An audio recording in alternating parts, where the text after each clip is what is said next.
دیکھا کہ بیرمن تنگی گردیپ سنگھ خاموش تھے، بالکل غلط ہے۔ جب میں نے آج جو سپیچ میری تھی وہ یہ تھی کہ اس دن میں نے سپیچ کیا تھا جس کے بدلے میں مجھے کچھ ساتھیوں نے باہر دنیا سے کچھ مجھے دھمکیاں مل رہی تھی، گالیاں مل رہی تھی، تو میں نے ان کی وضاحت کی اور چیئرمین صاحب کے نوٹس میں نے لایا کہ اس تقریر کے بعد مجھے کچھ دھمکیاں مل رہی ہیں، تو اس نے کہا کہ اس پہ آپ سینٹ سیکریٹریٹ میں ہم ڈسکس کر لیں گے۔ میں نے سپیچ کیا، جب میری سپیچ ختم ہوا تو پھر سینیٹر دلاور خان صاحب نے وہ جو ریزولوشن لانے کی کوشش کیا اور چیئرمین سینٹ سے اجازت مانگی۔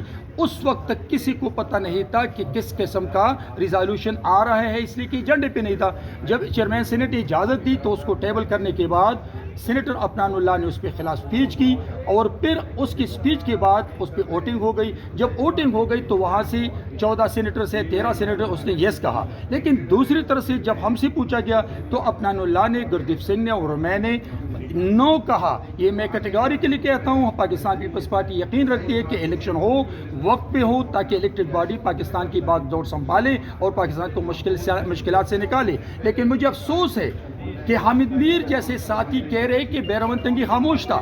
میں ریکارڈ پہ لانا چاہتا ہوں کہ میں بالکل خاموش نہیں تھا، میں نے نو کہا ہے۔ میرے ساتھ گردیپ سنگھ کے بارے میں یہ کہا جا رہا تھا کہ وہ بھی خاموش تھا، بالکل غلط ہے۔ ہم تین تھے، تینوں نے نو کہا ہے۔ ہاں ایک بات ہے کہ عدنان نے تقریر کی ہے، عدنان نے تقریر کی ہے، لیکن اس کے بعد جب